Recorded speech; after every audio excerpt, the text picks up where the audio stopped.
Hi friends, Venus family ವ್ಲಾಗ್ಸಿಗೆ ನಿಮಗೆಲ್ಲರಿಗೂ ಸ್ವಾಗತ. ಇವತ್ತಿನ ವಿಡಿಯೋದಲ್ಲಿ ತುಂಬ ಸೂಪರ್ ಆದಂತಹ ಮಟನಿನ ಗ್ರೀನ್ ಮಸಾಲ ಕರಿಯನ್ನು ಮಾಡ್ತಾ ಇದ್ದೇನೆ. ಇದನ್ನು ಮಾಡಲಿಕ್ಕೆ ನಾನಿಲ್ಲಿ 1.5 kg ಮಟನನ್ನು ಚೆನ್ನಾಗಿ ತೊಳೆದು ಬಿಟ್ಟು ಒಂದು ಕುಕ್ಕರಲ್ಲಿ ಹಾಕಿದ್ದೇನೆ. ಈಗ ಇದಕ್ಕೆ ರುಚಿಗೆ ತಕ್ಕಷ್ಟು ಉಪ್ಪು ಹಾಗೆ 1 ಟೀ ಸ್ಪೂನಿನಷ್ಟು ಅರಶಿನ ಹುಡಿಯನ್ನು ಹಾಕಿ ಇದನ್ನೆಲ್ಲ ಒಳ್ಳೆ ರೀತಿಯಲ್ಲಿ ಮಿಕ್ಸ್ ಮಾಡಬೇಕು. ಚೆನ್ನಾಗಿ ಮಿಕ್ಸ್ ಮಾಡಿ ಆದ ಮೇಲೆ ಇದಕ್ಕೊಂದು ಮುಚ್ಚಳವನ್ನು ಮುಚ್ಚಿ ಇದನ್ನು ಬೇಯಿಸಬೇಕು. ನಾನಿಲ್ಲಿ 5 ವಿಸಿಲ್ ತೆಗಿತಾ ಇದ್ದೇನೆ, ಯಾಕಂದರೆ ಮಟನ್ ಕಂಪ್ಲೀಟಾಗಿ ಬೇಯಬೇಕು. ನೀವು ಯೂಸ್ ಮಾಡುವಂತಹ ಕುಕ್ಕರ್ ಈ ಮಟನ್ ಬೇಯಲಿಕ್ಕೆ ಎಷ್ಟು ಹೊತ್ತು ಬೇಕು ಅಂತ ನೋಡಿಕೊಂಡು ನೀವು ಅದನ್ನು ಬೇಯಿಸಬೇಕು. ಈಗ ಇದಕ್ಕೆ ಮಸಾಲೆ ಗ್ರೈಂಡ್ ಮಾಡಲಿಕ್ಕೆ ಒಂದು ದೊಡ್ಡ ಪೀಸ್ ಶುಂಠಿಯನ್ನು ಚಿಕ್ಕ ಚಿಕ್ಕದಾಗಿ ಕಟ್ ಮಾಡಿ ತಗೊಂಡಿದ್ದೇನೆ.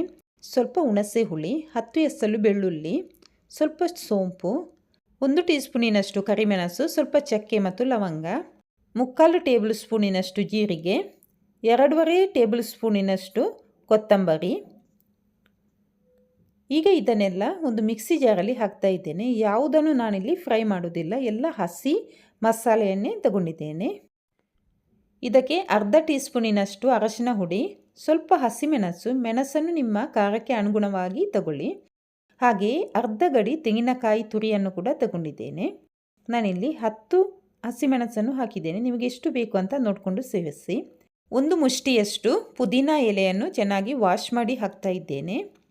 ಹಾಗೆಯೇ 1 ಮುಷ್ಟಿಯಷ್ಟು ಕೊತ್ತಂಬರಿ ಸೊಪ್ಪನ್ನು ಕೂಡ ಸೇರಿಸಿದ್ದೇನೆ. ಕೊತ್ತಂಬರಿ ಸೊಪ್ಪು ಸ್ವಲ್ಪ ಜಾಸ್ತಿ ಬೇಕಿದ್ದರೂ ಸೇರಿಸ್ಬೋದು, ಏನು ತೊಂದರೆ ಇಲ್ಲ. ಇದನ್ನೆಲ್ಲ ಹಾಕಿ ನುಣ್ಣಗೆ ಗ್ರೈಂಡ್ ಮಾಡಿ ತಗೊಳ್ಬೇಕು. ಈಗ ಗ್ಯಾಸ್ ಸ್ಟವ್ ಮೇಲೆ ಒಂದು ಪಾತ್ರೆ ಇಟ್ಟು ಅದರಲ್ಲಿ 2 ಸ್ಪೂನಿನಷ್ಟು ಎಣ್ಣೆ ಹಾಕಿ ಎಣ್ಣೆ ಚೆನ್ನಾಗಿ ಬಿಸಿಯಾದ ಮೇಲೆ 2 ಮೀಡಿಯಂ ಗಾತ್ರದ ಈರುಳ್ಳಿಯನ್ನು ಉದ್ದಕ್ಕೆ ಕಟ್ ಮಾಡಿ ಹಾಕಿದ್ದೇನೆ. ಹಾಗೆಯೇ ಅದಕ್ಕೆ ಸ್ವಲ್ಪ ಕರಿಬೇವಿನ ಸೊಪ್ಪು, ಹಾಗೆಯೇ ಚಿಕ್ಕದು 1 ಪೀಸ್ ಶುಂಠಿಯನ್ನು ಚಿಕ್ಕದಾಗಿ ಕಟ್ ಮಾಡಿ ಹಾಕಿದ್ದೇನೆ. ಇದೆಲ್ಲ ಸ್ವಲ್ಪ ಫ್ರೈ ಆದ ಮೇಲೆ ಇದಕ್ಕೆ ಗ್ರೈಂಡ್ ಮಾಡಿದಂತಹ ಮಸಾಲೆಯನ್ನು ಸೇರಿಸಬೇಕು. ಎಲ್ಲ ಮಸಾಲೆಯನ್ನು ಹಾಕಿ ಮಿಕ್ಸಿ ತೊಳೆದಂತಹ ಸ್ವಲ್ಪ ನೀರನ್ನು ಮಾತ್ರ ಸೇರಿಸ್ತೇನೆ. 2-3 ನಿಮಿಷ ಒಳ್ಳೆ ರೀತಿಯಲ್ಲಿ ಫ್ರೈ ಮಾಡಬೇಕು. ಲೋ ಫ್ಲೇಮಲ್ಲಿ ಇದು ಚೆನ್ನಾಗಿ ಫ್ರೈ ಆಗಬೇಕು. ನೋಡ್ಬೋದು, ಈಗ 2-3 ನಿಮಿಷ ಚೆನ್ನಾಗಿ ಫ್ರೈ ಆಗಿದೆ. ಇದಕ್ಕೆ ರುಚಿಗೆ ತಕ್ಕಷ್ಟು ಉಪ್ಪನ್ನು ಸೇರಿಸಿ ಹಾಗೆ ನಾನಿಲ್ಲಿ ಮಟನ್ ಬೇಯಿಸಿದಂಥ ನೀರನ್ನೇ ಸೇರಿಸ್ತಾ ಇದ್ದೇನೆ.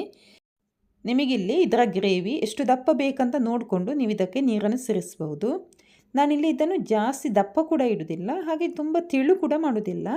ಒಂದು ಮೀಡಿಯಮಲ್ಲಿ ಇದನ್ನು ಮಾಡ್ತಾ ಇದ್ದೇನೆ. ಈ ಗ್ರೇವಿ ಈಗ 4-5 ನಿಮಿಷ ಒಳ್ಳೆ ರೀತಿಯಲ್ಲಿ ಕುದಿ ಬರಬೇಕು. ಯಾಕೆಂದರೆ ನಾವಿಲ್ಲಿ ಮಸಾಲೆಯನ್ನು ಹಸಿಯೇ ಸೇರಿಸಿದ್ದೇವೆ, ಯಾವ ಮಸಾಲೆಯನ್ನು ಕೂಡ ಫ್ರೈ ಮಾಡಲಿಲ್ಲ. ಈಗ ಇದು ಒಳ್ಳೆ ರೀತಿಯಲ್ಲಿ ಕುದಿ ಬಂದಿದೆ. ಈಗ ಇದಕ್ಕೆ ಬೇಯಿಸಿದಂತಹ ಮಟನನ್ನು ಸೇರಿಸಬೇಕು. ಮಟನ್ ಸೇರಿಸಿ ಆದಮೇಲೆ ಇದು ಜಾಸ್ತಿ ಹೊತ್ತು ಬೇಯಬೇಕಂತಿಲ್ಲ, ಯಾಕೆಂದರೆ ಮಟನ್ ಕಂಪ್ಲೀಟಾಗಿ ಇಲ್ಲಿ ಬೆಂದಿದೆ. 4-5 ನಿಮಿಷ ಈ ಮಸಾಲೆ ಜೊತೆ ಈ ಮಟನ್ ಎಲ್ಲ ಒಳ್ಳೆ ರೀತಿಯಲ್ಲಿ ಕುದಿ ಬಂದರೆ ಸಾಕು. ನೋಡ್ಬೋದು, ಈ ಮಸಾಲೆ ಎಲ್ಲ ಒಳ್ಳೆ ರೀತಿಯಲ್ಲಿ ಕುದಿ ಬಂದಿದೆ. ಈಗ ಈ ಮಟನ್ ಕರಿ ರೆಡಿ ಆಯಿತು. ನೋಡ್ಬೋದು ಇದರ ಗ್ರೇವಿಯ ಕನ್ಸಿಸ್ಟೆನ್ಸಿ ಜಾಸ್ತಿ ದಪ್ಪ ಕೂಡ ಇಲ್ಲ, ಜಾಸ್ತಿ ತೆಳುವಾಗಿ ಇಲ್ಲ. ನಿಮಗೆ ಯಾವ ಥರ ಬೇಕು ನೀವು ಆ ಥರ ಮಾಡ್ಬೋದು. ಜಾಸ್ತಿ ತೆಳು ಮಾಡಿದರೆ ಅಷ್ಟು ಚೆನ್ನಾಗಿರಲ್ಲ. ಈ ಕನ್ಸಿಸ್ಟೆನ್ಸಿ ಕರೆಕ್ಟಾಗಿದೆ. ನೋಡಿದಿರಲ್ಲ ಸ್ನೇಹಿತರೆ, ಯಾವ ಥರ ತುಂಬಾ ಟೇಸ್ಟಿ ಆದಂತಹ ಮಟನ್ ಕರಿಯನ್ನು ತುಂಬಾ ಸಿಂಪಲ್ಲಾಗಿ ಮಾಡಬಹುದು ಅಂತ.